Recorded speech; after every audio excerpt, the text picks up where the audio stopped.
Bueno, comenzamos el tema 5, la fuerza eléctrica. El primer apartado lo encontramos en la página 253 del libro. El libro, en primer lugar, nos habla del concepto de carga eléctrica.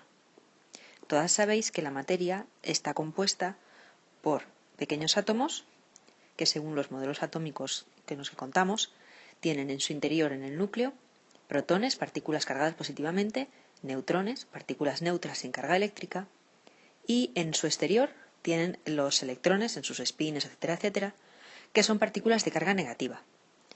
Cuando en un elemento, en un átomo, se produce un déficit de electrones respecto al número de protones, dicho elemento queda cargado positivamente. Sin embargo, si se produce un aumento de electrones respecto al número de protones, dicho elemento queda cargado negativamente. Lo que nos interesa de este tema, sobre todo, es entender que cuando entran en juego dos cargas del mismo signo o de distinto signo, se producen unas interacciones entre ellas. Si tenemos dos cargas de signo igual, por ejemplo, una positiva y otra positiva, ¿por qué? Porque tienen menos electrones que protones, se produce una repulsión entre ellas provocada por la fuerza eléctrica. Sin embargo, si tenemos dos cargas de distinto signo, positivo y negativo, entre ellas se produce una atracción provocada por dicha fuerza eléctrica. Por lo tanto, lo interesante de aquí es entender que las cargas de distinto signo se atraen y las cargas del mismo signo se repelen. Aquí también podríamos poner carga negativa y negativa y también se repelerían, como estas dos de aquí arriba. La fuerza entre cargas eléctricas, la fuerza eléctrica, responde a lo que llamamos la ley de Coulomb. La ley de Coulomb consiste en que dos cuerpos con carga 1 y el otro con carga 2, separados una distancia d entre sí, interaccionan con una fuerza que es directamente proporcional al producto de las cargas e inversamente proporcional al cuadrado de la distancia que los separa. ¿Qué significa cada uno de los elementos de esta ley de Coulomb? Vamos a verlo poco a poco. En primer lugar, la fuerza, que se mide en Newton, pues nada, es eso, la fuerza con la que las dos cargas se atraen o se repelen.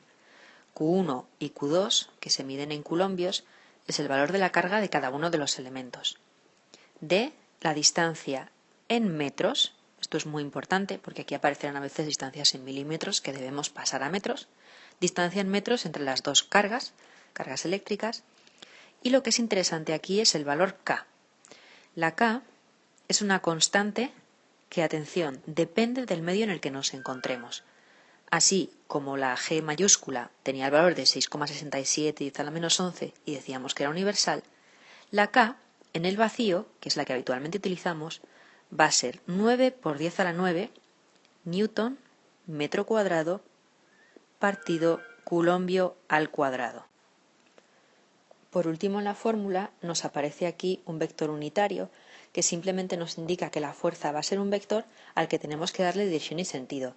Este año no me interesa especialmente porque no vamos a entrar en complejidades, pero para el año que viene sí que será importante. Típica pregunta: ¿debemos meter el signo de las cargas en la fórmula? Más 3 coulombios menos 2 coulombios. ¿Deberíamos meter este signo en la fórmula de la ley de Coulomb? La respuesta es no, no debemos meter el signo. ¿Por qué? Si es un vector y tenemos que saber hacia dónde va la fuerza.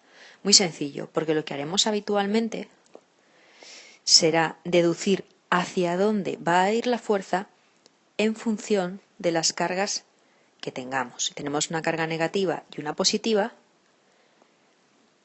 esta carga de aquí, Q1, ¿qué tipo de fuerza va a hacer sobre la carga Q2? Muy sencillo, va a hacer una fuerza de atracción. Esta es la fuerza de la 1 sobre la 2. Esta es la 2, claro. ¿Y qué tipo de fuerza va a hacer esta carga 2 sobre la carga 1? Pues fijaos qué sencillo. La misma, pero de sentido contrario. Fuerza 2 sobre la carga 1. Entonces, no hemos necesitado, para conocer en qué sentido van las fuerzas, meter el signo en la fórmula, simplemente observar el dibujo.